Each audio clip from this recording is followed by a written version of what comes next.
This week on the show, we're talking WvW. Mackenzie shared the grand plan for population rebalance. We're going to break it down and weigh in on how we feel. We also have what we call news, and we try to shake the feeling of meh. We lost 2 of our crew to the flu on Shadow of the Dragon.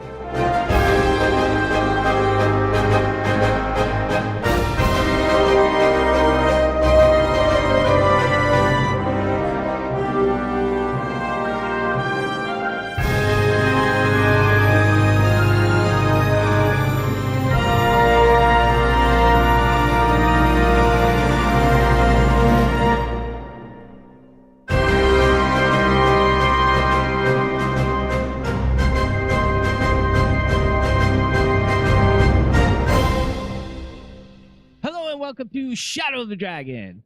This is episode number 58. 58. 5 and an 8. All right, so tonight it's just me and Miko. Gallios is sick.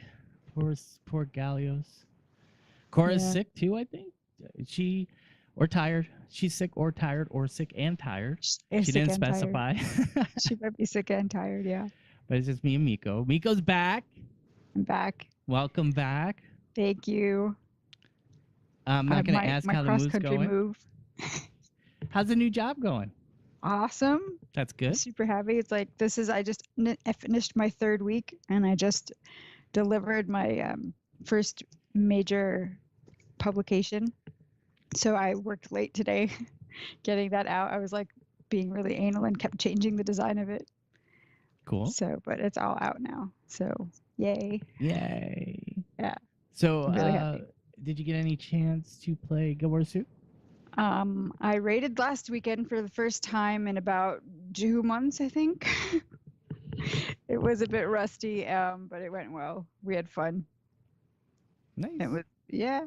And I started unlocking Mirage last night because Mesmer is going to be changed. Yeah, big time. So all my Phantasm builds, I'm like, crap, I got to start learning what clones do. I made a Mirage. I made 2 Mirages because I have 2 Mesmers. But the one is the Savari that my wife made that I won't dare delete, but I don't like the way it looks, so I don't play it. Shh, don't say anything. But that was me trying to trick her into playing Guild Wars 2, which failed miserably. But then I made a Mesmer that I liked that I kind of modeled after my Mesmer in Guild Wars 1, and I made them both Mirages. But I've never played it yet, so I'm kind of glad I didn't. Yeah. So. Wow. There you go. So that was it? That's all you did in game? Yeah, I rated. That's all I have time for right now. I'm still trying to settle in, and I was working late a couple of nights, so yeah. Yeah, cool. I actually went in, me and Gallios ran a reset night last week. Oh, nice. It was fun. How's Jade Corey? We're okay. Yeah? Yeah, we're okay. We're okay, I think. I'll get into that later. Yes, I'm curious to see I'm curious to hear how the community is responding to the new announcements. Yeah, it's definitely interesting. But it was nice to get in. I'm running my Spellbreaker build. I'm so very happy that the post that they put out said, let's talk about Mesmer and not let's talk about Spellbreaker, because whenever someone from the balance team or Gail Gray puts something out from the balance team that says, hey, let's talk about this profession right before the balance patch, it's like you're getting the necro treatment. That's just what's happening. So, but that was it. I've played a lot of WoW. Yeah. Really. I got my orc up to 110. I'm about halfway to my reputation for my High Mountain Tauren. I'm going to redo my Tauren Paladin to High Mountain once I'm done. Once I'm done unlocking it. I did get caught up in the little WoW snafu. So I bought BFA on launch day, and it turns out that I was charged twice and didn't buy BFA. So Oh, no. It's not a big deal. It sounds worse than what it really is. A lot of people are freaking out, but it gets kind of confusing because if the transaction fails, it still flags, but Right. it looks like it didn't go through, so people have a tendency to keep pushing pay now, pay now, pay now, and Right. some people ended up with $300-400 worth of charges on Mm. hold. So it's a little mess for them, but they cleaned everything up. I'm just waiting for the bank to reverse the charges and take it off my card before I buy BFA. So I was like, okay, Yeah. gave it a Smart. try, failed. So, but I just about, I think I'm just about to revered status with High Mountain Torrent, and then I just got to get to Exalted. This is all Greek to me, but I'm gonna tell you something that I've got a couple people who are like trying hard to convince me to like give it a try. I know And Kate's one of apparently, them. yeah, Kate is doing it. She's pushing hard, and Black Lion Chest is also Oh, pushing Chris, yeah. hard. And so, yeah, Black Lion Chest was actually like, so you know that you can try the game out for free till like level You 20. played at level 20. So if you want, when I get my, I think my allied race is going to start at level 20, but I need to start, I still need to start a troll. I still need to start, uh, I guess, a zombie guy. I don't like playing them, but I might start one. I forgot what they're even called, the Forgotten or whatever they are. But I am starting a Worgen on the Alliance side. So if you're going to be an Alliance dabbler, I We'll could do that see. way. It's The fun. only It's a thing that fun game. the thing that keeps me from moving, and this is kind of silly because of the amount of money that I've spent over the years on like the gem store, but the thing that keeps me from like WoW or even going back to Final Fantasy 14 is the subscription fee. It's so easy. It's I know. money that I was paying to go Wars 2 in the gem store, and now I don't have that money to spend because they're not putting stuff in there that I Hmm. want. So I mean, and I buy it 3 months at a time. It comes out to like $42 every 3 months. That's not bad. That's actually Yeah. less than I was spending on Guild Wars 2. So Hmm. I know. it's a So bargain. I have to like think about this. Well, we're all It- there. So I have 6 more alts to get through before I'm happy. But my orc is my orc. I'm running Arms Warrior right now. At 110, I am going to switch to Fury when I max my arms artifact weapon, and yeah, ESO is good too. I was thinking about maybe giving that a try. I saw their DLC just came out. Dale's yeah. just saying he's playing ESO. Um, that's also a nice game. I mean, there's other games out there. The good thing about it is that when I finally do come back to Guild Wars 2, it's a fresh experience for me. Hmm. I still hate a lot of things, but you know. One of the things that I've noticed is that like I tend to be sad about the state of Guild Wars 2 when I pay attention to their news, to their news cycle. But if I just ignore them and I just play, then I feel better. That's the So key. And I think we'll talk about that in the next segment. So, yeah. you know, yeah, Warframe's another good one, Dale. Hmm. So Taylor's trying all the good games. it's a good time to experiment because I do find myself saying a lot, wow, I like this about WoW, but I really wish they applied this Guild Wars 2 mechanic because it would be so much better. Especially when it comes to the combat. The combat is so rough. It's Yeah. just ugh, like I'm like, why can't I dodge? Hmm. But I'm really into the game. I'm hooked. I'm Yeah. hooked. Subbing next month. No, subbing in 2 weeks for another 3 months. I'm probably actually going to pay for 6 this time. And I already bought BFA, so I'm hooked, man. This podcast is going to be changing, I think. No, No more Shadow of the Dragon. no, I don't think so. I still love Guild Wars too. In the Shadow of the Horde, is that going to be In the it? Shadow of the Horde. Perfect. You just named my podcast. There you go. Oh, I did have to delete the character you named. Really? Yeah. Why? I just didn't like the name anymore. I Oh. didn't like the class. I didn't like it was I a don't mage, remember. so I remember I came up with a pretty generic name, I thought. Or was it really punny? I can't remember. it was I suck at naming. That's right. So that's gone. But it will be Yeah, replaced. that's All all right, so right. I think that's it. We have quite a bit of news. It's funny because on Tuesday I pinged all the co-hosts in Discord. I was like, yeah, there's a 60% chance I'm going to postpone because there's just nothing to talk about. Yep. And then by Wednesday, Was it Wednesday? I had a little Yeah. interaction. Wednesday, I think they posted the marketing stuff. World versus World stuff and the marketing stuff. Yeah, the Was it? marketing stuff came first, and then the World vs. World stuff, I believe, came right after. And so I was like, okay, we're doing a show, and then it was just like, hey, by the way, we're gonna do this to Mesmer. And I was like, huh? Oh my God, can we get through everything? I know. All right, so with that, again, I'm not ready. You need a button. I do. It's just I need to turn my my tablet on. So we'll take a quick break, and we'll be right back.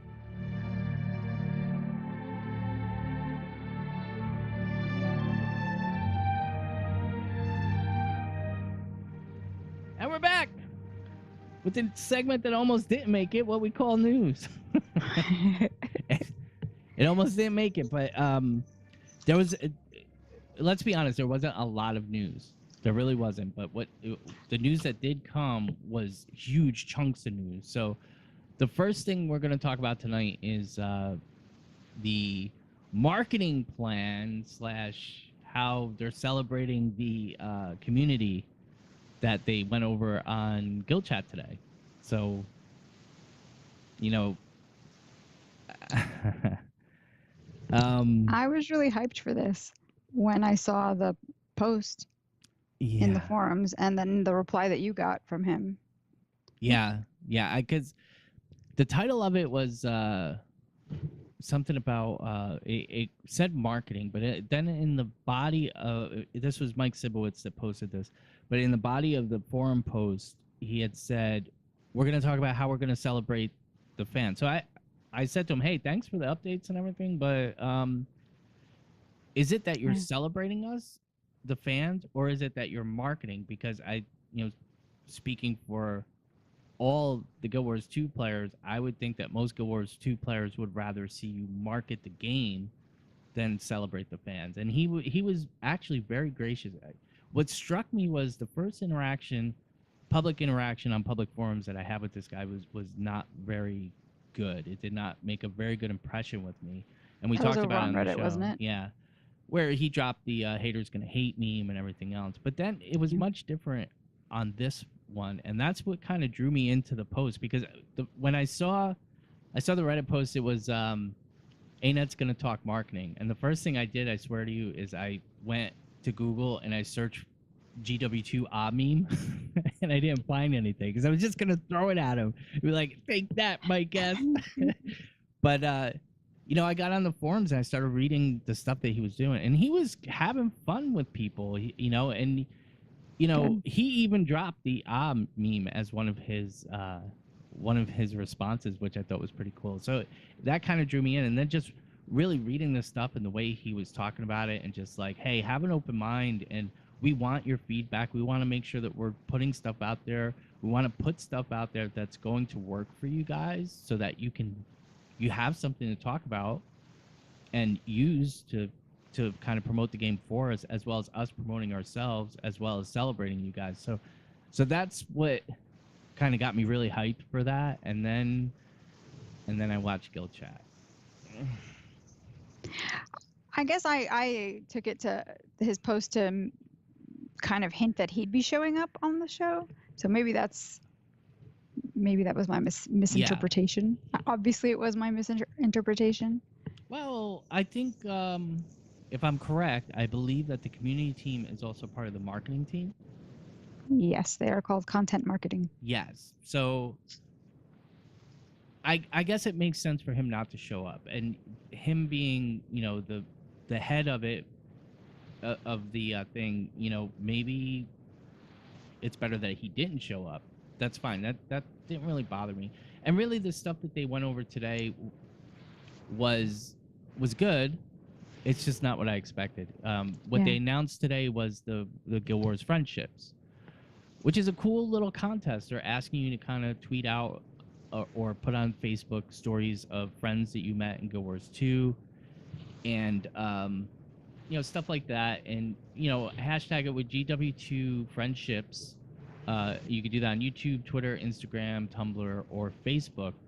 And they're actually going to pick a random winner for some prizes. So some of the prizes that they came up with, if you want to, you can also tag, GW2 friendships with GW2 giveaway, which will kind of enter you in there. They have a couple $100 worth of coupons from for fans by fans merchandise. They're working with a couple of their creative partners. They'll let you work with them to get a commission of your character or something with them. And the grand prize is they're flying 2 people out to Bellevue, Washington, round trip, and 8 days of hotel, which I thought was pretty cool. And a freaking per diem stipend for food and stuff, which is And 4-day passes 4-day passes for to PAX West. PAX West. I'm sure the ArenaNet party that they do annually, I'm sure they'll have you make sure that you're there and stuff too. But that's like the grand prize for this thing. And this is all happening in February. They do have official rules and regulations. There's a link on the website. But I mean, that was really cool. But what I was kind of taking from him was, okay, where's marketing? Now, he did say on that thread, it didn't come up on the guild chat, but I went back to his original post. He said that the next Living Story trailer is going to have a lot more detail than they usually put out on the Living Story, which is good. That's one thing that we've all brought up as feedback and stuff like that. So I'm kind of, as much as I'm disappointed with what came out on guild chat, I said to Miko before we came on air, I was like, Colin would get up in front of you and he'd be like, yeah, it's the thing, and this is the great thing, and blah, blah. And then you get the thing and be like, really, Colin?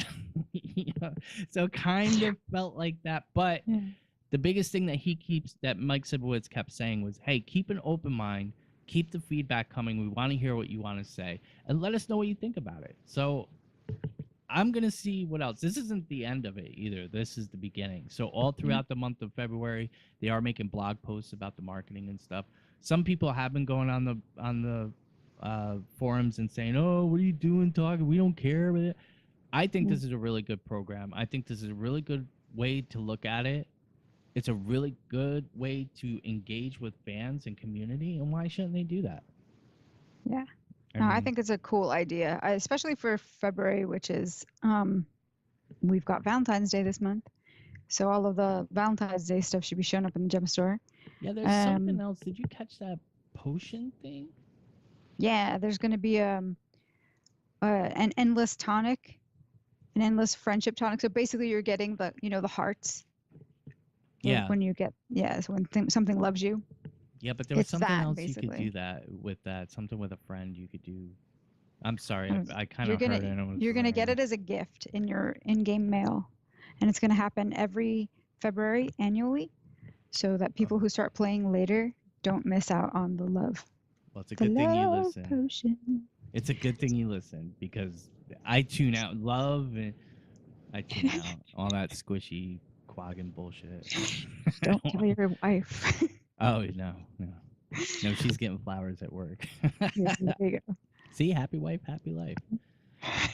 So that was it. We had originally planned to do a whole breakdown on what was coming in this VOD. I imagined maybe a 15-minute segment. Yeah. I watched Ruby detail the stuff, which was really cool in the beginning of the show, and then I was just kind of methodically skipping through like 5-minute chunks because this was about 8:30 and we're getting ready to go live. So I want to make sure I caught it, but I expected the same thing. It sounded like Mike S was going to be on the show. He wasn't, which is fine. He doesn't have to be. But yeah, I guess I was just expecting a more because he has taken the time to go around to like Reddit and other places to engage with the fans about the marketing campaigns that have come out in the past couple of months and the negative reaction that they were getting from many fans.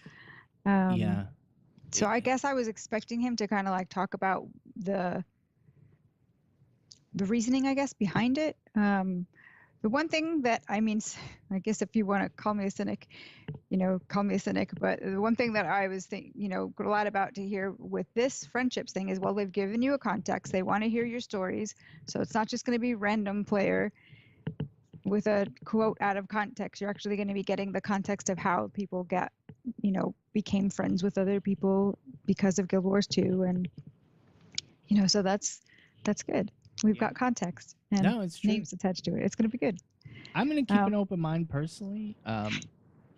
Maybe I don't mean to sound so cynical. You've been hanging around me too long. I guess. Because personally, just on a personal level, I think this. I think it's a good thing. The campaign. It's. I know I've made a ton of friends because of Guild Wars 2. Yeah. So yeah. No, I'm gonna follow his advice. I'm not going to have the knee-jerk reaction and say, "Oh, it wasn't what I wanted, so you guys suck." I'm gonna give them the month of February because this is the beginning of the rollout, and we should see something weekly. We should see something with the Living Story trailer. That if these guys, I think, as silly as it sounds, like I said, the first impression I had of Mike S was not a very good one. But kind of reading through the posts that he's been putting on Reddit and reading what he's posting on the forums, I think I'm getting his sense of humor. And I'm trying to stay a little bit more open about it. It's really good when you see somebody actually put effort into interacting with the community and actually implementing. They implemented quite a bit of stuff so far. I haven't seen many of the ads coming through anymore, and that was one of the things I said, hey, just stop it. I understand. Right. I don't care if it's done or not, just stop it. And it seems like they did. And now if we see a more beefy Living Story where we can, Living Story trailer, where it was like that very first one, Bloodstone Fen, with that huge freaking explosion, everybody's like, what the heck is going on with that? If we see stuff like that, it's all good. It's better than what they're doing now, and that's all you can ask. So yep. So I'm still kind of excited. I was a little disappointed. I was hoping to see Mike S there, but hey, you know what? This is a great start. I wouldn't mind. I really wouldn't mind going to Bellevue. Yeah, it's a cool place. Hint, hint, nudge, nudge. All right. So anyway, that's gonna wrap that up. So next, what we're gonna talk about are the Mesmer changes. So there's two big changes that are coming through. I don't fully understand them. I'm hoping that Miko does. I know the first one has to do with phantasms. Yes. Phantasms will no longer persist indefinitely. Instead, a phantasm will attack one time and then convert to a clone. Yes. What's the difference between that, Miko? So phantasms were the ones that could actually do damage. Which is why you wanted to take your phantasm builds. And then Mirage came along and kind of changed that and actually made clones useful and do damage. So now what they're going to do is, rather than just persist indefinitely until you shattered them, for example, to do more damage, your phantasms upon shatter, I believe it is, will turn into a clone. So you're going to get more damage out of these clones, kind of Mirage-y type. I guess working with that same kind of mechanic that the Mirage introduced to clones. This is good in that clones just were kind of there. They wouldn't really do anything. They would just stand there and were basically meant to distract the opponent. But because they really didn't do much, a lot of Mesmers kind of stayed away from them and relied more on the phantasms because that's where you could actually get damage from. Okay. So that's basically your phantasm builds. Everyone is thinking are pretty much dead now. Yeah, I saw a lot of discussion on Reddit today that basically if they don't do something to buff the Mesmer skills, which were intentionally low because of the phantasms, that basically Power Necro is dead. So I honestly haven't played enough Mesmer to really weigh in on that. I'm happy because I hate Mesmers. I hate playing against Mesmers. A well-played Mesmer can be a menace, right? And an annoyance. And I think that's what I love about the class. It's just one of these classes that it's a ton of fun to play if you can figure it out. Yeah. And it's one of my favorites. And then the second change to that, which actually I think a lot of people were calling for, was a change to alacrity and how it worked. It's no longer going to be a profession specific buff. It's now becoming a boon, which means it's accessible to multiple classes, not just Mesmer primarily and Revenant. Mm-hmm. Well, I know there was a lot of pushback when they originally gave Revenant alacrity. But I did read that Thief will be getting some alacrity. And I believe Necro will get some alacrity, or will be able to convert alacriity to chill. Yeah. Or something like that. Yeah. So they're thinking that one of the comments that I've seen is that it'll be more Mesmers are going to become more menacing now, or more of a menace in more dangerous, I should say. That's the word I'm thinking. Yeah. In World versus World, so kind of PvP style. Mm-hmm. But at the same time with Scourges and Necros being able to corrupt boons. As long as my Spellbreaker doesn't get nerfed, because I love playing that build right now. It's so much fun in WvW. Excuse me, a little bit of flu came back.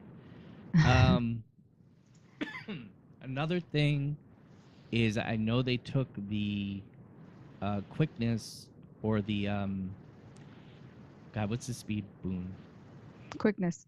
Oh, it is quickness. They took that off of Shield 5. Yeah. It's kind of annoying. Yeah, so I mean, there's some big changes coming to Necro. Yeah. I'm not sure what's going to happen. This is one of the reasons why I started working on Mirage last night, because I basically main Chrono in raids, Chrono and Druid. So yeah. I'm a tank, and I've got to change what my Mesmer is going to be doing, because I might be tanking on a different class now. But was that the main draw for Mesmer in raiding? Was just the quickness and alacrity? That's all we are. We are just quickness and alacrity monkeys, as one of my Chronos said. Because that's another thing that's too. All we do. That's another thing too, is they said that, and they haven't been clear about it yet. We're not going to know until Tuesday when it comes. But they've said that they've made a lot of WW specific changes and PvP specific changes, as well as PvE specific changes, which I think is a great thing.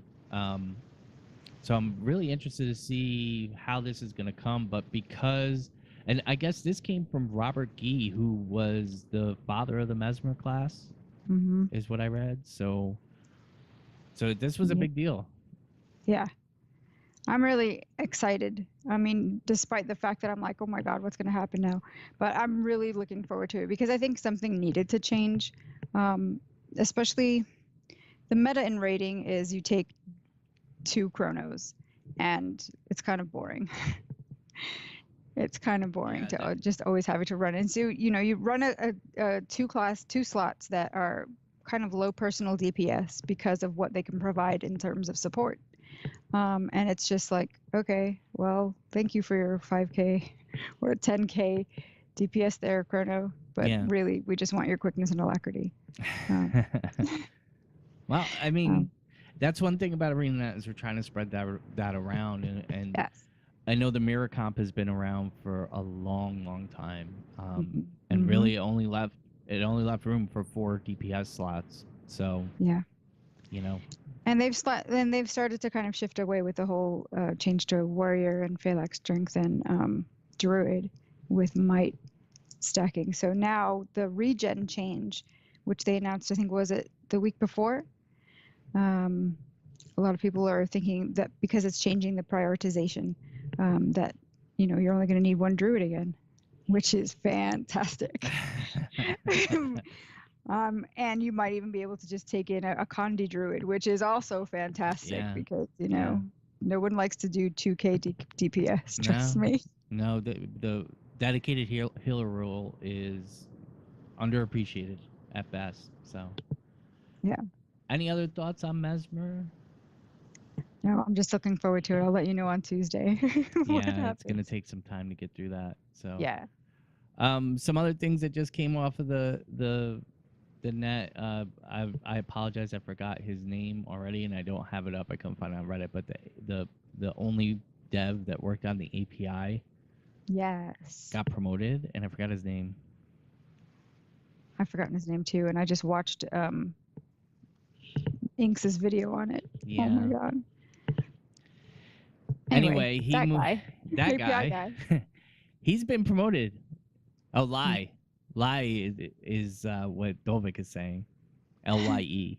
Sure, Lie got promoted. From what people were saying on Reddit, he got promoted almost 6 months or a year ago, and they were insinuating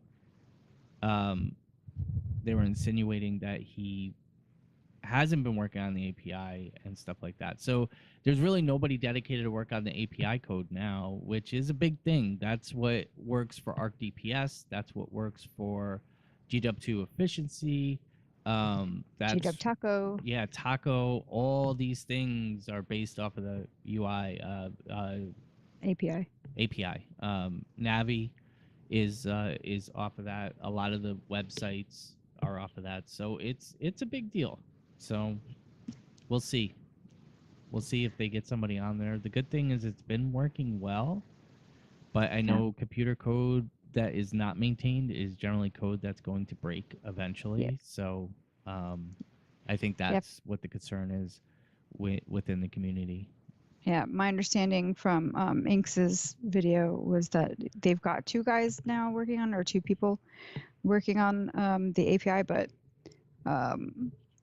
where have they been pulled from to work on the API? I don't know. And is it a part-time thing? Is it something where they only need to throw 2 hours a week into it just to maintain code?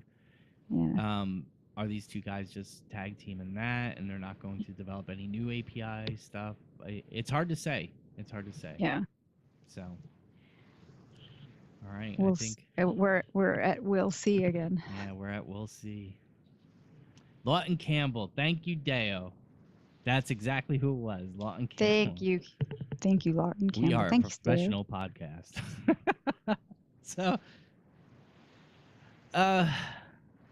yeah, that's it. So, we're gonna take another quick break. We're flying right through this show, and we'll be right back.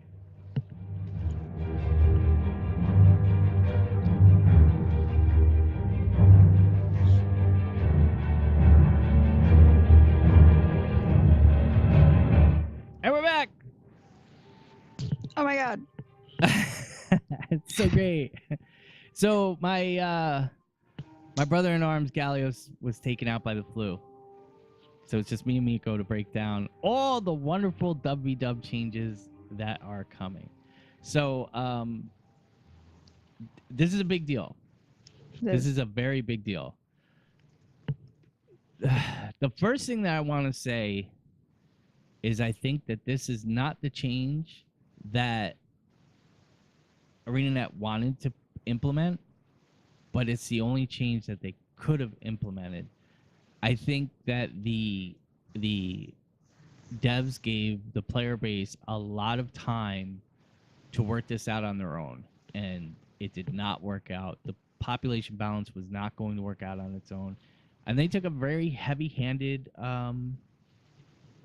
approach, which is every single person that I saw posting about changes to WvW had pretty much said that they have to basically destroy the servers and shrink it down to a more manageable number, which is what they did.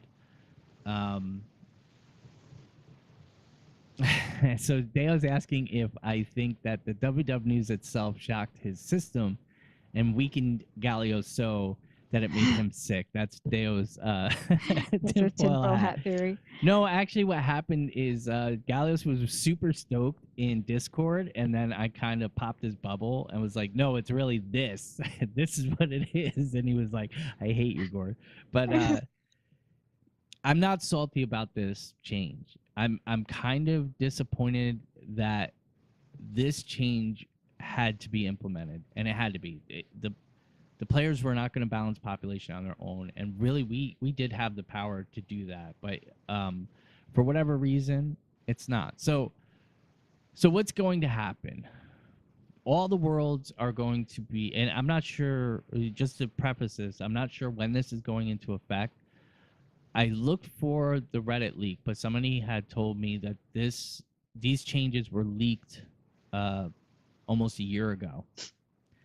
I don't remember seeing it, and I I don't looked remember for seeing it that. on Reddit, and I didn't find it on Reddit. So I'm just gonna take their word for it, put it out there, and that's that. But we're gonna treat that as rumor, not fact. At any rate, whenever this gets released, they didn't give us a release date yet. They're still taking feedback on it. I think they want to prepare us for it, so it's coming soon. I would think I'd be surprised to see it February 6th, but I would not be surprised to see it 2 weeks after that. So Yeah. what would that be, around the 20th? So what's going to happen? All the current worlds are going to be deleted. Um, all the players are going to be removed from their current world shards. World shards will disappear from the login screen. You will no longer have to pick a world, which can be a good thing. And basically everybody's going to be filed into 8 servers that will be created every 8 weeks for a season. That's just the current terminology Mackenzie chose, just because it's something we're used to.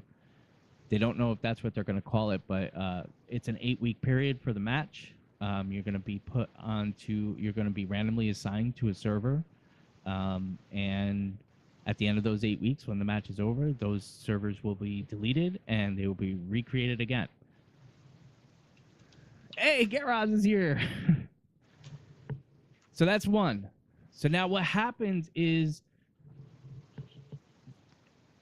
if you are a WW player, everybody that's a WW player has stats. So they're going to look at those stats. They're going to look at your play level, your play time. If you pin, if you don't pin, if you do pin, what size squad do you lead? How much time do you spend leading that squad? What times do you play? So on and so forth. And they're going to use that information to put everybody in to the 8 different servers. Now, the way they did it so that entire guilds aren't going to be thrown to different worlds is, you could set one guild. Well, you could set your guild as a WW guild, and once you do that, the player can pick one guild that they're going to represent that is their home guild for WW. So that way everybody that's in that guild will be put on the same world together, despite their playtime, despite their skill level, despite their rank, so on and so forth. That won't be a consideration. What they'll do is they'll average out the experience of the guild and use that to place the guild in the appropriate world. The other thing that they're going to do is um, guilds will be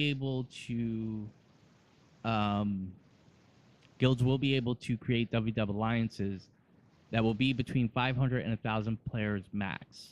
Um, that's where I'm a little leery, and I'll get back to that. So players in the same WW guild will end up in the same server. It is possible that you could be in a guild with somebody who did not pick that guild as their home server, and they picked another WW guild as their home server, or their home guild, and they would be placed with that. So there is still a possibility that you'll have guildmates that aren't in your WW guild session, which is another thing that I'll get to later. You'll be able to change your guild and your guild alliance during the first 7 weeks of the match. So for 95% of the match, you could change, but it will apply one season later, and you're locked in during the 8th week, which was a little confusing to me. So you can change your guild and your alliance during the first 7 weeks of the match, but you won't get that change until the next 8-week matchup, is how I took that, Yeah. which was a little weird. I think it's probably to try and prevent desertion, I guess. Yeah. And one of the things that always bugged me was, guilds that would go out and basically pay transfer fees to get other guilds onto their own servers, which I always thought that was just a bit not quite. We did that in Jade Quarry, but it was Yeah. kind of a way to get a good WW guild to come to your Servers. server, which I never had a problem with. It wasn't weird to me. We would maintain like you could donate as much gold as you wanted to per month. You know, and that would go into the jQuery fund that we would use to buy gems for guilds that were coming over. So I never saw that as a problem. I kind of saw that as kind of like a trade, like the way baseball trades and football trades I and guess. stuff like that. That's Yeah. how I've always looked at it. But you know, when you're that doesn't mean that it's right. So Yeah. now, a couple last things that they said: transfers are still available between EU and NA. You could transfer. You can also transfer to servers that are below 90% capacity. If they're between 90 and 99% capacity, you can only join if you are in a WW guild on that server, and you will have to pay for that. So you still have to pay for transfers. And they're saying now that it will take several months to implement this into game. So I guess there was a Q&A. I missed it. I don't know where they held the Q&A. I'm guessing on Reddit, but they in the Reddit post they did do a TLDR for the Q&A. Oh, it looks like it was actually in this thread. So the first bullet point is players mostly evaluated by their play hours, also commander time, squad size, time of day, and participation levels. They are not making any new Borderlands at this time. Alliances have a limit of guilds and players. If it goes back to the Guild Wars 1 days, alliances consisted of 10 guilds, but the cap on guilds back then was 100. So you could have 1,000 people in an alliance, which is why I think the OP came up with the 500 to 1,000 players. Alliances will stay together across seasons. Only honors WW guild membership for server choice. Anything after that, it doesn't matter. Guilds can set the language of their guild. The alliance will inherit the language of the guild that created it. Otherwise, it will use the language of your game for international setting being discussed, and that's really important in EU. They will stay with one up, one down for matchups instead of going with the Glicko, which I think I kind of like in this environment with the condensed servers. They're going to add a new tab in the guild panel where guilds can manage their alliances. The guild that created the alliance can kick other guilds. Maybe no kick option at all. Recreate alliance without said guild, and that's to be determined. They do have plans to update the API. That won't be Lawton. Setting guild as WW guild does not affect guild missions. I don't see how it would. Yeah. Only players that set a guild as their primary WW guild will count towards the guild's population. So if you have 100 people in your guild, 50 of them are WW players for other guilds, you're only going to be counted as a 50-person guild for WW. Less transfers will be possible since population disparity is smaller between servers. So the capacity of servers is still to be determined. They are discussing starting up Alliance chat. There's no plan to change map population cap, which could mean extended queues. There's no plan, or you could still claim structures with non-WW guilds, and there's no plans on Alliance leaderboards. So we got hit with a lot.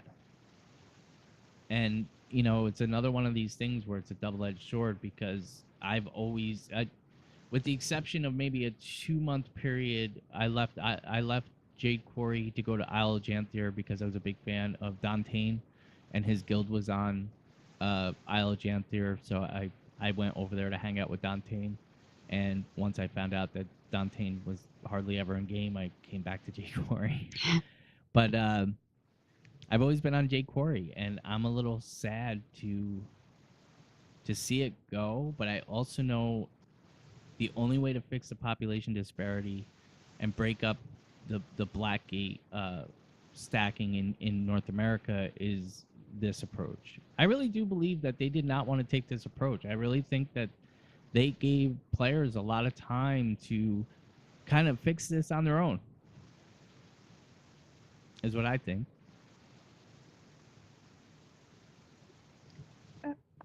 I'm not sure I have much to add to this because I don't play World versus World all that much. The one thing that did stand out to me was this talk of alliance and how, if at all, it compares with what happened in what was present or what is even present to this day in Guild Wars 1. Because it seems like they are hearkening back to that idea of alliances and getting guilds to come in and try and claim things for their guild or for their alliance. Which and makes actually sense, shifting the way things work on the map depending on where you are. Well, some of the stories that I heard, and I don't know if this is true or not. I've never cared enough to really look into it, but I mean, the urban legend of one of the alliances that already exists was the CERN Alliance. Somebody told me once that that was a group of about 24 individual guilds that were really the ones that were stacking these servers, and they had jumped over to Tarnished Coast at one point. They had jumped over to Blackgate at another point. Then there was 2 CERN guilds and all this stuff, silly stuff. It seems like it would be a good thing for ArenaNet to cap alliances at 1,000 people, and that can break down to 10 100-man guilds. That could break down to 2 500-person guilds, however it's going to be. But I think what their plan is to kind of shuffle everybody into these 8 servers, and there's not going to be as much room to server hop. There's not going to be any way that a certain server can be stacked.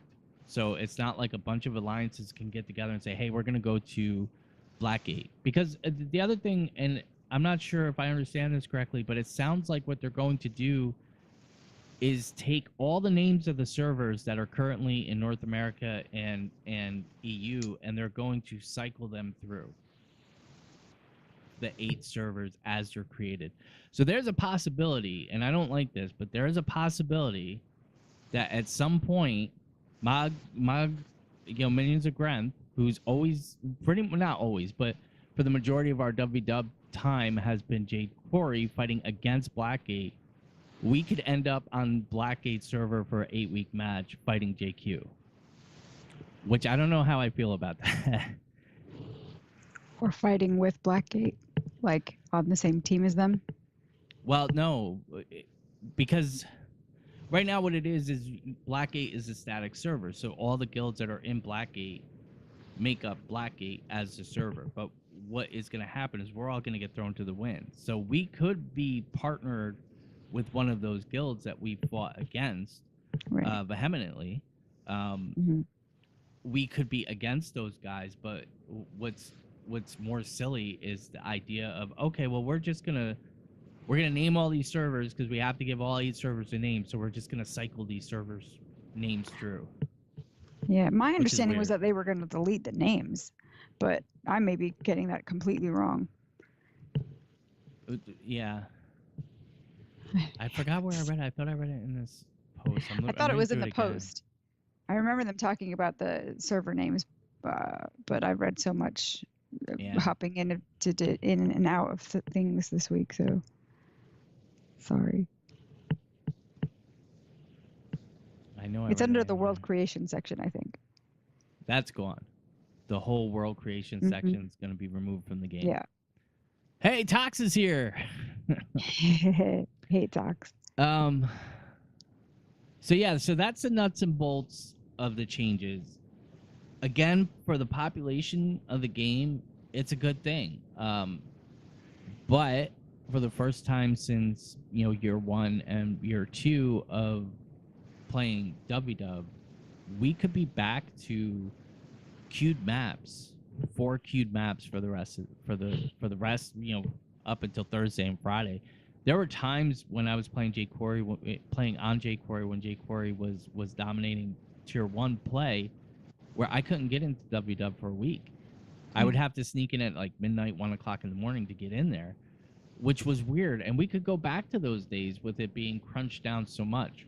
What I also think is likely to happen is a lot of the bandwagoners and the people that have been um, stacking up Blackgate in North America. And I just want to make it clear, I'm only speaking about North America. I have no idea of how it works in EU. I know there's several people I've seen speaking out that are very upset that they're losing their home server that they've always had, because I guess the matchups weren't as bad as they were here. I guess the population disparity wasn't as bad, or they just had a different way of doing it. So I'm speaking from my NA experience. Um, and it's just, I don't know. I'm happy to see them making this change, but I'm also sad to see them make this change. It's what had to happen. I was just kind of hoping that they would leave the top 8 tiers in there, and JQ would just kind of magically fall in there. We'd always still be a server and still play together. But we are losing that. The WW community is going to suffer. I know how tight the J Quarry community is, and guys get on each other's nerves. Guys and girls get on each other's nerves. We yell at each other sometimes or whatever, but these are guilds that we've played with for a very long time, and there's a possibility that we're not going to play with them again. Well, my understanding, I'm looking at one of the posts here on the idea of what alliances are. It says alliances don't change unless you change them. Alliances are groups of guilds that want to play together. They'll be limited in size, but will remain together as long as the members of the alliance want. Yeah, but that doesn't matter if you're playing in a 500 person in a filled group, and they cap it at 500. You're a guild alliance. You can't be part of an alliance if they cap it at 500. That's why it's kind of silly. The map caps, I believe the map caps break off at about 100 players per server. So if there's only 300 people on a map, and I want to say that it might even be 150. Yeah, that I'm not sure on. Yeah, so if they're still at, the change is months away, but there's a real possibility that we're going to be stuck with queue times. And the other disappointing thing is them saying we're not making any more Borderland maps. Just because the Desert Borderland failed doesn't mean that they shouldn't explore making new maps. Because when they went into Heart of Thorns, I really believe that they wanted to develop more maps, and they were just going to cycle these maps through. Then the Desert Borderland was far too different from the Alpine. It took way too long to get around stuff, and it was just boring. I'm going to stop the show for talks. Gallios and Kora are sick, so they're not here. Anyway, so that's where I'm at with it. I don't know how I feel about this. I don't know. Population-wise, it's going to be a good thing, but the one thing that you always have to be careful of with anything that comes from ArenaNet is it looks really good on paper, and then when you get it in your hand and you play it, it's not so good. It's just not so good at all. I think I would probably take that, because I'm probably saying this because I don't play World versus World that often, but I'm kind of taking the wait and see approach on this one. Only because I don't know that it sounds, and this might be because I'm coming from a server that I don't really feel a connection to, and kind of lost the sense of connection that I felt to it once Mega Server came along. Yep. But I think it could be good. I know that the idea of alliance is exciting. So I just kind of want to see how it plays out. And the fact that they are taking feedback on board and do want players to weigh in, that I think that the more that we can give a voice to what we want, so that they can implement the changes that we want, and make the game, truly our own, I think that's a good thing. So, I mean, Dovok brought up a good point. This is a huge change in infrastructure. Yeah, Callus is saying in chat that it sounds like WW is getting pushed to the curb like dungeons and just getting automated so they can work on the next iteration of guild versus guild, like how fractals happen. That's something else. PvP got automated, and now they haven't been putting. I hate saying this, but it's true. They have not been putting much work into WW. Before Colin left, we were promised this huge sweeping change of WW, and it was in development for a year. And what we saw was the pip system come in. We saw supply hammers. We saw a rework of the mastery. We saw them add the gliding in, and big deal. That wasn't the change. This is a change that they had to make, and I'll say it. I'll say it until Mackenzie comes out and says, "No, Gord, you're wrong." I don't think they wanted to make this change. I really think that they wanted the players to balance the population, and it's kind of a question of how much do you put on your players and how much do you do on your own. But there was no simple way to fix this, and they had to take a heavy-handed approach to fix it. So yeah, our alliance is already formed for JQ, which is good. But again, if they come out and say, well, you're limited to 500 people, I mean, Yeah. Well, I know that you're on the Jade Quarry Discord. yeah, So what's the chatter been there? it's kind of been a mixed bag. I think people are a little upset to lose your roots, and that's what it feels like. You're losing your roots. But it's something that has to be done for WW. Like, it's kind of like, what do you give up to for the game mode to survive? Because they could have just easily said, look, we can't, this was a good experiment, but we can't fix it, so this is what you have, or we're just shutting world versus world off, and that's that. Yeah, That's nice. I always kind of felt that ArenaNet, they had this grand idea for what Guild Wars 2 was going to be. They basically made 3 games into one, and they never really gave World versus World the shot that it really, I think, deserved. And I mean, I'm saying this from the outside. Yeah, no, you're right. Yeah. What it came to be is, and I really this is how I feel, so I'm gonna say it. They had so many great ideas on paper, and they tried to get it into the game, and they had this nice freedom from NCSoft. Because if you don't know it, ArenaNet is a wholly owned subsidiary of NCSoft. ArenaNet is a separate entity that runs its own day-to-day operations, but ultimately they are 100% owned by NCSoft.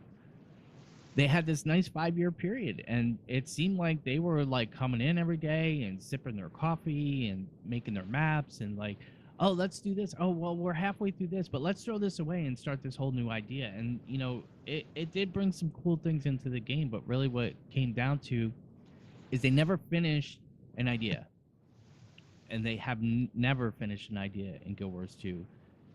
Living World was supposed to be events like Lion's Arch, like events like Night Dove, events like Kessex Hills, where you would see these things pop up and change the landscape and then be destroyed, and then you would see the aftermath of that getting fixed. They couldn't finish it, so they switched to a living story, and they said, okay, now all the maps are just stuck in their own little bubble of time.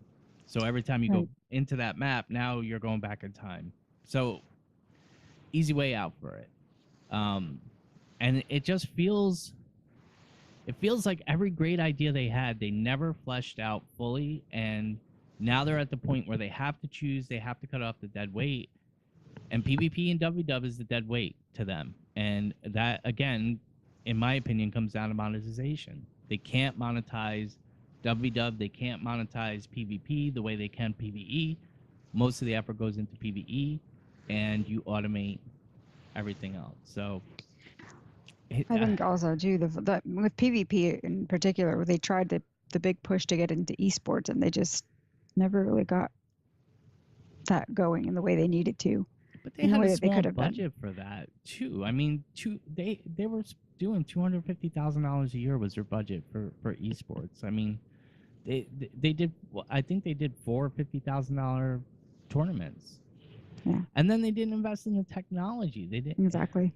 I mean, I don't know if anybody ever watched the esports, but I always felt so bad for Jetbro and his partner because they'd be shoutcasting and they would lose their feed, you know, because Yeah. they were watching from EU and they would lose the feed, so they would lose matches, and then those guys would have to be like, oh, well, here's some fluff while we try and reconnect and get it going. Yeah. It just never worked out, and it's the same thing with WvW. WvW now is not the same as WvW in the beginning. It's Yeah. strange. And when there are games out there like League of Legends that they have this, they create an expectation in players and in spectators of the PvP esports. So it's like you can't go at it with your hands tied or your limited resources. You kind of have to go in whole hog and just commit to it. I'm going back to my theory. They're either everybody talks about the amount of people in the studio. The studio is split. They're either working on Guild Wars Mobile or Guild Wars 3 in concert with what they're doing in Guild Wars 2, and it's just like they don't have people. I mean, so even this, from what I heard, this was leaked a year ago. These changes were being planned, and it's still going to take several months before they go into effect. From the game mode perspective, it's a very good change, but to lose that pride of being a part of Jade Quarry, that was pretty much the top server for the first probably 2.5 years of the game, you know, to lose that kind of hurts. And I can't even imagine the other servers. I mean, the other servers that were being linked were like, who the hell cares? We really don't have a server identity. We're the guys that are helping the top guys now, you know. Yeah. And I know a lot of people have left WW too, you know. So it's this. I'm so mixed on this because this is the change that I foresaw. This is what I said. You know, cut that. I had called it cut down to 9 servers. They cut down to 8. You know, so I think it's a good thing for the game mode, but it's just that's the last bit of community. Is gone. That's it. Yeah. So you sound sad. Yeah, I'm reading chat and Garaz agrees with me and said they can't get money from it, and that's why there is no effort. And that's what it feels like. You know, all the content is bound to be created by the participants creating memorable battles, and that's really what it was in World vs. World. You could go back to Tales of Tyria. They had 3 shows on the Battle of Dreaming Bay, is what they called it, and this was going back to beta, where you would fight for hours to defend that keep, and that keep was the most important thing, and you know, just keeping it was pride. It's crazy. That feeling's gone. And you know, Alona from Host of Ascalon had made a prediction back in in her Guild Mag days that they were going to start moving Guild Wars 2 more towards a Guild versus Guild setting, which it almost feels like that now. The macro thing is gone, and you know, every 8 weeks you can hope that you're in a battle against your rival servers or your rival guild or whatever. It's, I don't know. And I think it's kind of ironic too, because I always saw a loud sector of the World versus World community calling for GVG to be a viable thing in WvW. And it feels like, okay, well, here's where you're getting kind of what you asked for. But at the same time, it's like, well. Yeah, I mean, and Tox just said it in chat. she thinks that this change is going to kill Yeah. WW, and I think she's right. I absolutely think she's right. I think that it's going to work for a while, but when we're already going to lose the bandwagoners, the people that can't just puff their chest up and say, "I'm on Beastgate and we win everything, we dominate all," and blah. I think that's going to go. You might catch a little bit of that, but once it's clear to them that they can't game the system, and to be honest with you, with the alliance system and some of the loopholes that they are leaving in the game, I think servers are still going to get stacked. It's not going to be the same server every week. You might have a chance of your guild getting plopped on the server with the server stackers, but I still think there's going to be stacked teams. I really do. They will be able to control it more, and maybe I'll be wrong, but I just feel like if they don't set the algorithm, because it's going to be done by an algorithm, if they don't set the algorithm to say you have to have 50% of the population be the top WWers, then 30% of the population be the average WWers, and then 20% of all the newbies. If you don't set it that specifically, it's just not going to work. Yeah, and he laid out, there was something, percentages now, I'm trying to find it. Nope, never mind. Continue on. It was all their stupid population percentages. They tried to sell that, especially with Jade Quarry, they tried to sell that Jade Quarry was within, 10% of Blackgate's server population or their population activity, which to me is crap. I mean, you could see that Blackgate could queue 4 maps for 24 hours a day if they wanted to, and JQ at some points we were queuing maybe 2 maps, and we had a map hopper guild, so I don't know. Tox is right. There's no coming back from this, and I really think it's going to kill WW. I think WW, as we know it, is gone. It's going to change. It's such a deep thing because right now, I mean, even right now, there's a Jade Quarry Discord, there's a Blackgate Discord, there's a Tarnished Coast Discord. Gone. What are you going to do? You can't. People aren't going to be willing to make a Discord because you could bring that guild onto the Discord, and there's ways to verify them. You bring them on, but what if you forget about them on the next match, and now you're against them, and they're still in your Discord? So there's no sense in setting up Discord comms, as far as I could see it. Maybe there's a way around it, but it's just, I'm so torn. I wish Gallios was here. I'd like his take on it. No, it's not about you. I would love to hear what he has to say. No, I mean, I wish he was here too, because he is a very dedicated WW. But yeah, the Tux's point about what happens to the player base who they only WW, what's going to happen to them? They're going to go. Unless they find meaning in this new system, unless the system works out to be okay or but again, good. it falls into ArenaNet LLC's plan. I'm not blaming devs for this. It falls into ArenaNet, the corporation's plan of, we're not making any money from the WW only players anyway. And in that respect, the player doesn't matter. If and that's how I feel when you're expecting Lunar New Year to come. I kind of got into it with a couple of friends of mine on Discord this morning, because it was just like, where the hell's Lunar New Year? It's late. Because all I remember is that it was already here last year, and they're like, no, it's not late. Lunar New Year is like February 8th or 10th or whatever it is this year, so it's right on time. And then I'm like, well, what about Living Story Season 2? And and the funny thing was, one of my friends was like, well, they said 3 months. And I said, okay, well, there's a precedent, because if you can release 7 Living Story chapters in a 2-month time frame, one being right after an expansion, and only 1 or 6 came out in the 2-month time frame. One came out late, and they gave an announcement close to the 2-month window. So are we going to be surprised on February 6th with the balance update and the Living Story? I doubt it, because we didn't get any trailer yet. So that's pushing that out another 2 weeks. So it's like, I honestly I don't don't think know. that we're going to get episode 2 until after Lunar New Year. So we're talking maybe the end of February, beginning of March.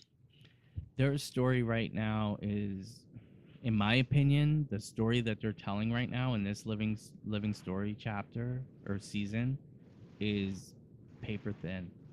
There's no depth to this story. If you hold it up to the light, you can see right through it. It's so. Hang on a second, because just a couple of weeks ago, you're like, oh, this is going to be an amazing season. Oh no, I didn't. Last show, I was like, this is boring. Me and Cora got into it. You didn't Oh, you listen and to Cora last did. I week's wasn't short? here. Right. Oh, I Miko. know. I know. I'm sorry. um, I said in the last show, I feel like there's no depth to the story whatsoever. I see the plot as it is already. We tried to do speculation, and there was nothing to. The only thing to speculate was my theory is 5 living story chapters with a Joko expansion this year. I think that's what they're doing, and everybody said I was wrong. Well, And they just, okay. yeah, it's just crazy. It's like they've embraced the gem store, which is another thing that annoys me is everybody's like, buy a mount skin and feed our devs. They're starving. Well, they made $40 million last quarter. And everybody's going to say, well, that's because of the expansion. No, it's not, because expansion pre-sales went on sale in August. If everybody didn't, you got 50% of your sales from that, maybe even 70% of your sales from that. Maybe they made some sales in October because that's the first day of the next quarter. Most of that money was generated by gem store skins and mount skins. So there's some, I don't know, I'm kind of drifting now because there's just these. This might be a bad thing to say, but I equate GW2 fandom with Stockholm syndrome sometimes. I really do, because it's just like we just keep coming back. It's just like, why is Guild Wars 2 and ArenaNet the only studio that gets an excuse for not putting out a release schedule? Every other studio does it. You can easily say, hey, you know what, this is our planned release calendar. This is subject to change. And if you have people yelling at you because you change the schedule, well, they're just unrealistic. Most of the community is gonna be like, okay, I can understand that, but it's so weird. It really is. And it's not just Guild Wars 2, because of course, with me playing so much WoW, I'm starting to dive into WoW's Reddit and everything else, and I'm like, oh, that sounds like a GW2 argument. It's where people are crying for compensation because they can't get their thing yet. So whatever. I don't know. It's I guess strange. I don't know. I'm the point that Gareth just made about this, he can't believe that a game that made other game companies change their games is now tanking for greed. I kind of don't want to believe that. And I don't know if this is part of the whole Stockholm syndrome thing that you're getting on. But I don't know. I don't work at ArenaNet. I don't work at know. ArenaNet. I know people who do, Yeah. and I know that there are yeah. But they have they're not, greedy bastards, right? Well, they no, the do devs care aren't. about the work that they do. So Yeah, the devs do. Yeah. There's the whole dynamic of ArenaNet LLC, and that is no different than any other game company, and they are not acting any different than any other game company. And you can argue and say that they are actually doing something better than a lot of the other game companies, and that's to their credit. But I don't know. There's just other things. It's like, why can't you say, hey, Lunar New Year's is February 16th this year, so it's coming in game on this day, and that's subject to change, because your community is going to rally around you. If somebody's like, oh, you changed the date, the community's going to be like, get out of here. You're silly. Things happen, things change. But even with this, hey, here's this huge sweeping change to the population system, but it's going to take several months to put it in. We're just letting you know because, we want feedback. It worked with the marketing team. It really did, and that gives me faith. But we've been giving feedback in WW, and you could say that WW is the bastard child. The Harry Potter living, the child that lives Under in the the broom stairs. closet under the stairs. But Garaz is right. It's a corporate thing, and the devs do care about the community, and I think to an extent ArenaNet does, but they need to make their chatter, And when you can get daily updates on gem store skins and you get blog posts on what the sales are going to be for the month, but you can't get a release date on content.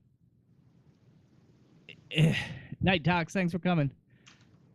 That's what frustrates me about Guild Wars 2. That's the only thing that frustrates me about Guild Wars 2. And it's almost like there's an anti-discussion. Listening to Mike Z on Guild Chat today is a little more hopeful because he did say he wants to kind of engage the community more, talk a little bit more, and stuff like that. And if that stuff does come through, ArenaNet can bounce back from this. And I don't hold their monetization strategy against them. But I also know that season 4, episode 2 is done and ready to ship. So why isn't it shipping?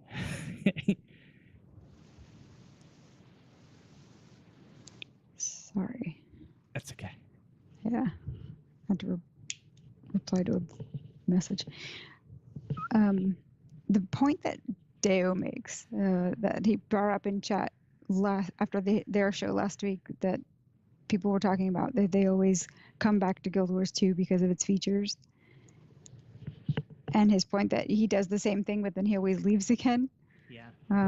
Yeah, it's I know that that's what I do. It's not a bad way I think to it's play the fact game. that the game doesn't have a sub fee for me that I'm like, well, I can walk away and it'll be there when I come back,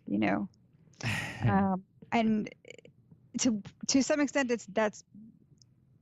I guess that's part of it. But I know that there's also part of like, well, I'm not really sure what I want to work on right now, or I don't really have that much time. So what am I going to focus on? So that's my thing. I don't care about achievement points anymore. That was my driving force, and I'm too broke to make legendaries right now.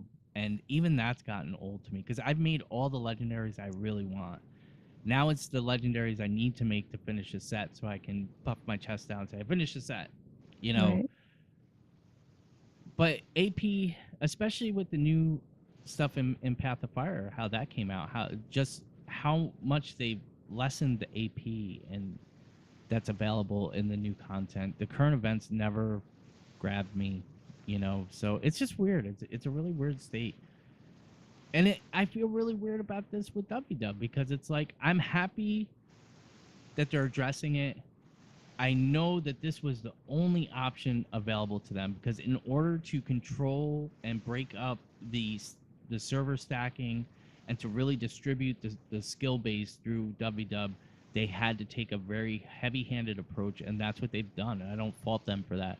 But some of the comments that came through, I do think this is going to kill WW, and I do think that it will not bounce back from this. So,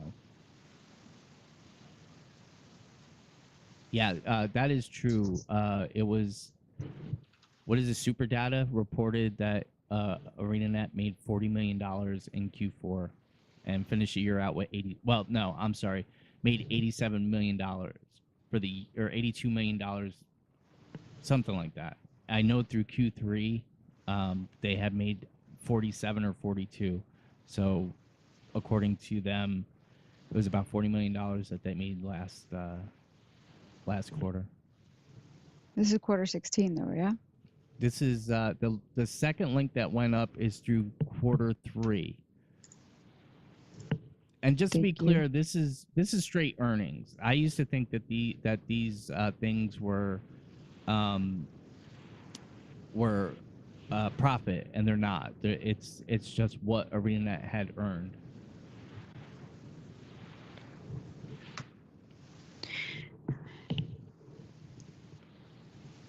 Hmm. It's a I weird don't know. thing. What's that? It's just a weird thing. We're drifting now. It's what happens when you leave me and Miko by ourselves. I know. You don't have I'm Gallios sorry. squirting. Hey, we gotta go. Okay, so Deo's saying Super Data got things pretty wrong, apparently, according to them. The infamous fourth quarter that has been released, Blade and Soul, will have their best quarter ever, even at max hype launch. Pretty hard to believe. So Yeah. so we should take that with a grain of salt then. Grain of salt.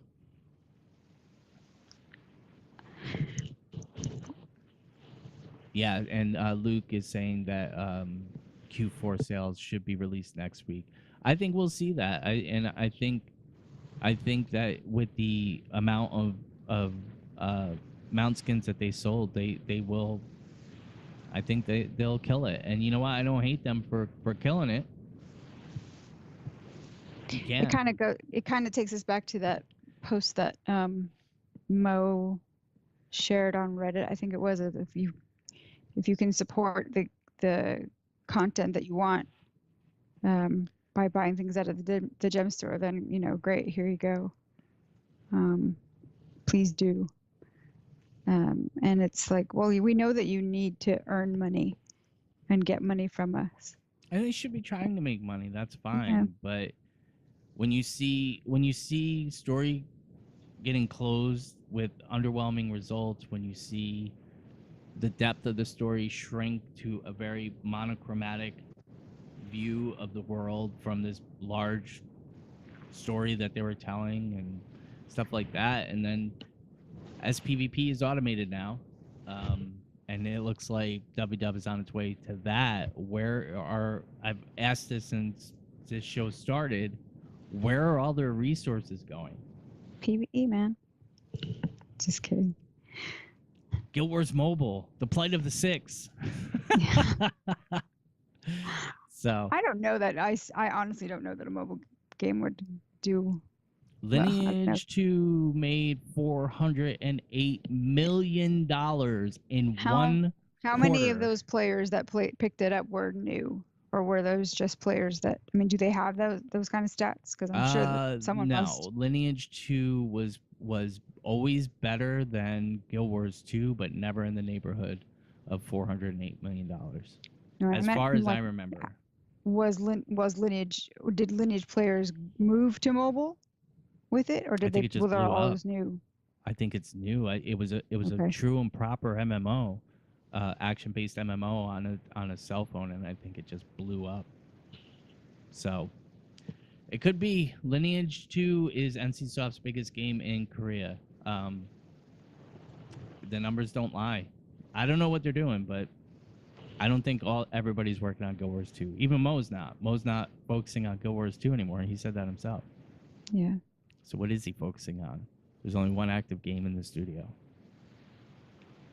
One active game and one game mode that's really requiring more attention, I guess, of all of them. Yeah. Yeah. Yeah. So that's it. Thanks for. We talked about everything but WW. Good. No, it's good. It's good. Anybody else in chat have any other thoughts on WW? I have to see it. I can't comment either way. Yeah. This is. I understand why they made this change, but I have to play it. I have to see the effect it has on the WW community, how full the maps are, and how balanced the matches are before I could say it's a success or not. It's just that's how Guild Wars is. If they could get the alliance system to work as, I would say, as well as the mega server, I would hope that it would be a good change. I mean, they're a competent studio. They are. Yeah. But again, going back to the Stockholm syndrome, people forget that this studio is 15 years old. This studio was founded in 2002. Of course, it was in Michael Bryan's apartment, and there was only 4 people, but it was still founded in 2002. This is not a new jack fly-by-night 5-year-old studio that's just learning to get things right. They've been in the game for a long time. And even Mike Z said that, you know, he works with some of the legends of MMOs, you know, so I don't understand why, you know, hey, we're gonna try this. Oh, sorry, we didn't get it right. Let's see what next season brings. Let's see what next game brings. Let's see what next month brings. And it's like, I feel like I've said that so many times that it's just like, let's see what Battle for Azeroth brings. So that's where I'm at. Yeah. Yeah. Well, Luke's point, it's not to all the people who are saying that it's too late for them to change, but if there are people who are still playing it and enjoying it, and that's kind of my point. It's like if I pay attention to what they keep publishing or what they keep saying, whatever, I kind of get sad about the game. But if I stop paying attention and I just focus on my enjoyment of the game, yeah. I have achieved everything that I wanted to achieve in this game. I don't care about maxing out titles. I have achieved everything that I want to achieve. I've made every legendary that I want. I've got over 29,000 achievement points. I've beat all the story that I wanted to, and there's just nothing calls to me in this game anymore. Not even the story anymore. I was thinking about it today. It saddens me to think that we are never, ever, at least the way it looks right now, we're never going to explore Ritlock breaking the curse of Ascalon. That's never going to happen in game. Not in Guild Wars 2. Not in Guild Wars 2. Well, maybe not in Guild Wars 2, maybe in Guild Wars 3. They would have to go back and change several maps. Guild Wars 3, I think Guild Wars 3 Tyria is going to blow up. And they're going to start brand new with no lore. They're going to rebuild the whole world. Oh my goodness. That'll be the basis for the mobile game. Yeah, the Plight of the Six. That's going to be on a different planet. That's why they left. Guild Wars Mobile. Guild Wars M, it's coming. It's no longer Tyria. Or we're getting far afield now. It's not, but I said that 3 shows ago. Yeah. It's gone. It's done. Just like this show. All right. We're going to end it. Yeah, we're waffling now. I can't take it anymore. We're going to take a quick break, and we'll be right back.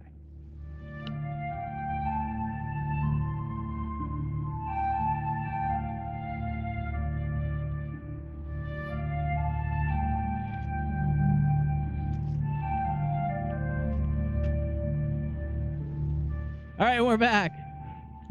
Garros wanted my tin hat, so I had to put it on. I'm even tin hatted out. I mean, what is there? What is there to guess about? I think, and you know, Kora loves the story. We talked about it last week, but that's what's sad about the story for me now is it's like it's so monochromatic to me that it's just not. There's so many theories out there, and I used to love reading the theories and be like, oh yeah, this is awesome, or just speculating about theory and this and that, and it's just gone. It's sad. So you know, there's a 40-day fast period that's coming in the world of Christianity, right? It's called Lent. You can give up focusing on the community and just go into your account, or you know, if WoW is where you're at, then hey, WoW it up.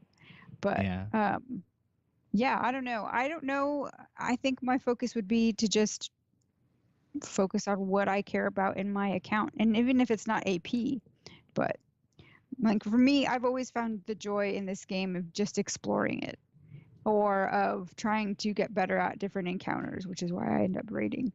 Yeah. So I think for me, this game is still calls me. You know, I have not heard the call in a while. Yeah. And it kills me because you said ignore the community, but the one thing I love about Guild Wars 2 is the community. It's a great. It's still a pretty game and everything else, but it's like nothing new. I'll be on patch day. I'll play the story and then you'll go out. And then I'll go back to. I'll probably WoW. I'll go back to WoW. That's where I'm at right now. That's where my head's at right now. It's got me. And there's nothing wrong with that. The best It's sad to say, but the best way to play Guild Wars 2 to maximum enjoyment is play other games. It's sad to say, but it's so true.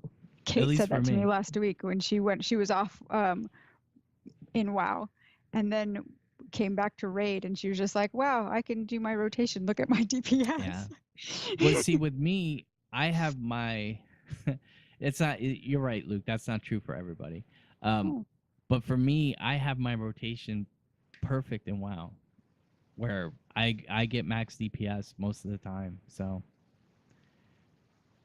oh, Callus is waiting for How to Dance Volume 2. That would be cool. That would be cool. And that is, and see, that's gem driven. That was a gem driven thing. I wish that the air guitar was still in Guild Wars. yeah. All the cool emotes are gone. All the emotes, those were fun. Man, I'm gonna drink tonight. I'm so I know, sad man. You were like, now. "Oh, I'm feeling all right. I'm looking optimistic." And this has been like such a sad part. Well, All right, Gord. there is good stuff. And as much as me saying that, let's wait and see does not hold much promise for me anymore because I've been saying it for so long. So, all right, Miko, you have any shout outs? So my shout outs are gonna be to my parents because they helped me move out here and have put up with a lot to get me moved in, settled, and are still dealing with the crap from the movers. So shout out to the parents. No shout out to the movers. Boo movers. Boo movers, you suck. And my shout out is going to be to Gallios, my boy, my brother in arms. Get better. Get better. Yeah. Just to comment quick, Luke brought up in chat, to be honest, the negativity of this community has made me want to quit the game, even though he still loves playing it. And it's true. Yeah. The thing about this community is that there are plenty of longtime players, and it's almost like the business model supports new players, and there's not so much support for veteran players. And I think that's why you see a lot of saltiness. I try not to be salty about the game. I do still love the game. There's just right now there's just not a lot for me there. So except for Gallios, my shout out. Yeah. I'm with you, bro. In your flu recovery. In flu recovery. All right, so that's going to do it for the show. Miko, if the people want to get in touch with you, how can they do it? You can follow me on Twitter at InkySticks. You can follow me on Twitch at InkySticks. You can follow me on Discord. You can find me at hashtag Miko. No, it's Miko hashtag 3586. I think that's right. And then in game, it's Sandspan.6093. All right. So if you want to get in touch with Gallios and tell him to feel better from his sickness, you can reach out to him on Twitter at Gallios _GW2. You can get him on our Discord at Gallios hashtag 3334. And you can reach out to him in game at, where's Gallios in the list? Where is he? Gallios. You can reach Gallios in game at gallios.8142. And then we can't forget about our little Kora, who is too sleepy to come and talk with us tonight, so she went to bed. So if you want to reach her, you find her everywhere at Guild Lores because she's punny, and you can get her on our Discord at Kora hashtag 2568, and you can find her in game at South of Neptune .6254. And now that she's not here, we should run a contest. Everybody write into the show and tell us how you think Kora picked the name South of Neptune for her Guild Wars 2 account. If you do, I don't know, I'll give you a shout out. I'll say whatever you want on the show. Oh no. What have you done? Yeah. All right, so if you want to get in touch with the show, you can you can email us at sotdpodcast@gmail.com. You can also follow us on Twitter at SOTD_podcast. And you can find everything else about us at sotdpodcast.com. If you want to follow me, yes, it is official. I've changed my name back. Follow me on Twitter at Gord the Norn. You can follow me in game at Gord.a654, and you can get me on Discord at Gord #4133. So sorry that this kind of took a turn to doom and gloom. This has been a really roller coaster show week because, like I said, by Tuesday we were planning to cancel. By Wednesday, we were hyped up about the marketing thing, and we're like, maybe we should cover this. And then the WvW news dropped, and then right after that, it was the Mesmer. So it was like, okay, we got to do a show. So we put the show together yesterday, I think. Yeah, and then everything kind of changed today. Yeah, and it was just kind of like, really? Yeah. Wah, wah. Thanks for the follow, Catalyst. All right. So I think that's it. So say goodnight, Miko. Good night, everyone. Thanks Good for coming night. out. Good night, Gord. Thanks for showing up. Good night.